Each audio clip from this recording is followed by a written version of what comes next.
name is Amina Russell. I am a senior psychology major from North Carolina. My career goals are to become a rehabilitative psychologist, and my mentor is Dr. Ingrid Gay-Tulloch.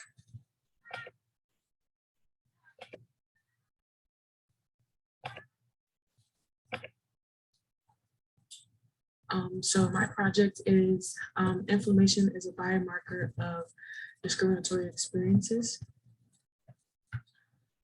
So as an intro, some racial and ethnic minorities appear to have higher levels of inflammatory markers than the majority groups. Given that many ethnic and racial minority groups experience discrimination, this study was aimed to review the literature on discrimination in relation to measures of inflammation. Inflammation is a biological response to injury, infection, or disease that involves the release of small molecules as an immune response. Inflammation is also hypothesized to be a process by which traumatic psychological experiences can lead to poor health because it is predictive of depression and anxiety. Our lab has recently found preliminary evidence for racial differences in one inflammatory biomarker, but discrimination experiences were not examined. African Americans also face higher levels of psychosocial stress, such as discrimination and socioeconomic exclusion, and have greater incidences of chronic health conditions such as hypertension, cancer, and the most recent COVID-19 mortality. Our aims for this topic was to review the literature on inflammation, proceed racial and ethnic discrimination, and the keywords used from PubMed and Google Scholar were conducted, and those were chronic inflammation, behavior, racial discrimination, African American adults, cortisol levels, cardiovascular health, cytokine levels, weathering, and stress. In order to answer our research question and to inform future studies, the present work aimed to review the literature for what is currently known about discrimination as well as inflammation, and also determine whether experiencing racial discrimination may be predictive of levels of inflammation. The methods used were scientific data searches from the years 2004 to 2021.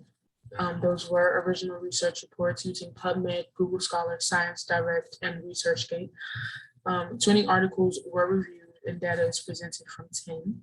And again, those keywords that were used were chronic inflammation, behavior, racial discrimination, African American adults, cortisol level, cardiovascular health, cytokine levels, weathering, and stress.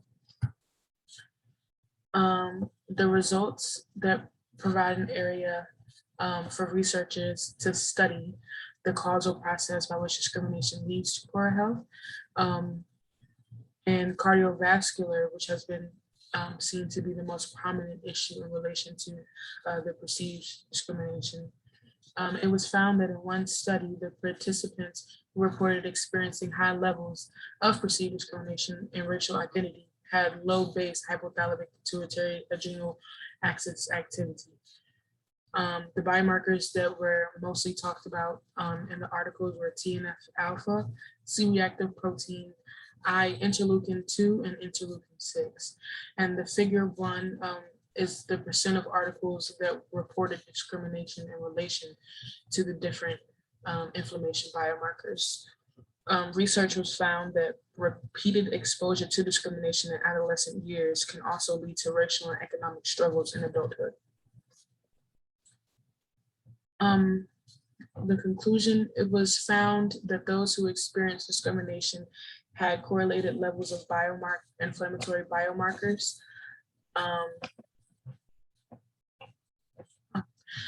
which included C-reactive protein, interleukin 6, and tumor necrosis alpha.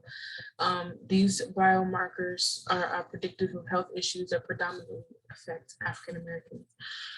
10 of the 20 articles reviewed presented data to support the hypothesis that racism directly relates to levels of inflammation that leads to minority health.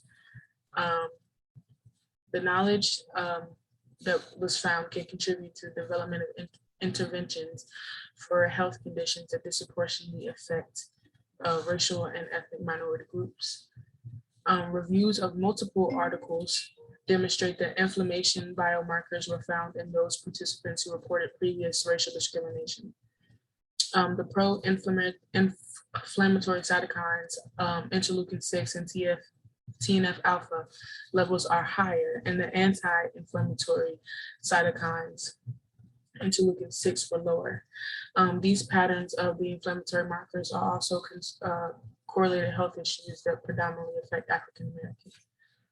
For future studies, we will review additional studies for all of the inflammatory biomarkers for relationships to psychosocial stressors such as discrimination, as well as conduct studies with experimental designs where social exclusion based on race and ethnicity is manipulated, and inflammation markers are measured as outcomes to determine causal effects.